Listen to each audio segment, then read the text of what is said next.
और देश के मुसलमान भाइयों से मैं विनती करना चाहता हूँ कि अगर हमें अपना भाई समझते हैं तो सड़कों पे निकल के जो है ये कश्मीर में जो हुआ है उसका विरोध कीजिए और हाथ में तिरंगा दिखनी चाहिए, फिलिस्तीन का झंडा नहीं। ओहो, अब तू बताएगा है ना।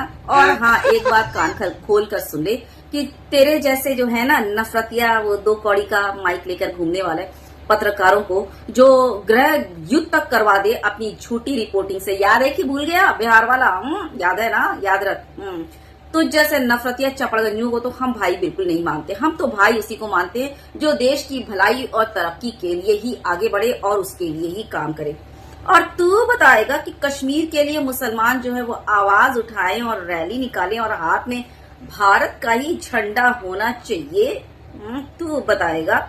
हम लोग वो नहीं है जो किसी रेपिस्ट के लिए और किसी कातिलों के लिए जो है काफिला लेकर खड़े हो जाएं और जो है नारेबाजी करें। हम लोग वो नहीं है किसी का वो रेप की धमकी दे रहा है, वो जेल जा रहा है, उसके समर्थन में फूल माला लेकर पहुंच जाएं। हम लोग वो नहीं है जो गलत करता है, हम लोग उसके लिए खुलकर आवाज उठाते हैं। कश्मीर में जो हुआ वो सरासर जो है वो एक्सेप्टेबल नहीं है, उसकी मैं खुले तौर पर मुखालफत करती हूँ। हिंदू मुस्लिम तो बाद में आता है, पहले तो वहां जो हुआ ना वो इंसानियत का खून हुआ। हिंदू मारा गया, मुसलमान मारा गया, उससे लेना देना उससे तो है ही, लेकिन साथ में ये भी सुन ले बचाने वाले भी मुसलमान थे।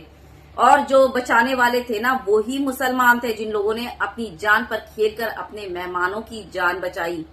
मारने वाला जो था ना वो बिल्कुल मुसलमान नहीं था। अगर मुसलमान होता तो वो कभी मारता नहीं।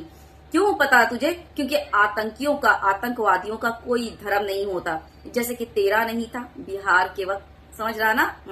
और ये जो उंगली उठा उठा कर धमका कर जो अपनी बात में वो वजन डालने की जो कोशिश करा ना, तो ये उंगली जो है ना बेटा, ये उंगली उठाकर बात मत किया कर।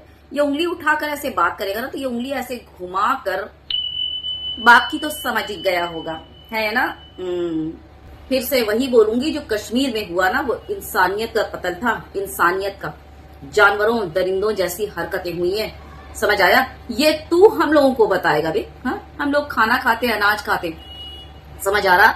हम लोग गोबर नहीं खाते, मूत्र नहीं पीते, इसलिए ये जो है ना ये बराबर काम करती। तेरा ही सठिया आया था ना बिहार के टाइम। अब तू आकर हमें ज्ञान देगा कि हमें क्या निकालना है, क्या बोलना है और किसके लिए क्या करना है। और फिलिस्तीन का झंडा नहीं, भारतीय झंडा होना चाहिए, तू बताएगा। उस वक्त कहाँ था जब इसराइल का झंडा लिए हाथ में जो तेरे अपने घूम रहे थे? उस वक्त नहीं बोला कि इसराइल कौन है, तुम्हारा नाजायज बाप है जो इसराइल का झंडा लिए घूम रहे हो? फिलिस्तीन में भी जो है ना वो इंसानियत का खून हो रहा था। समझ रहा ना? छोटे छोटे मासूम बच्चे और औरतों को मारे जा रहे थे, जिसके लिए हम लोग इंसानियत के लिए, जो इंसान होता ना वो ये चीज समझता। मासूम बच्चों को मारा जा रहा था, समझ रहा ना? निर्दोष लोगों को के घरों पर बम गिराए जा रहे थे, तो उसके लिए आवाज उठ रही थी, न कि हिंदू और मुसलमान देखकर। ऐसा नहीं, अगर वो जो फिलिस्तीन में हुआ अगर वो किसी और हिंदू देश में होता ना तो भी हम मुसलमान ऐसे ना वहां के लिए भी आवाज उठाते। क्या समझा? गोबर। तो फिलिस्तीन के लिए भी इंसानियत और हमदर्दी के नाते आवाज उठा रहे थे और अभी भी उठा रहे हैं। और तुझे बोलने की या ज्ञान पेलने की जरूरत नहीं, वहां जाकर पेल जहां तेरे ज्ञान की जरूरत है, यहाँ तो बिल्कुल भी नहीं। ठीक ना? शेयर कर दीजिएगा वीडियो ज्यादा से ज्यादा। अल्लाह हाफिज।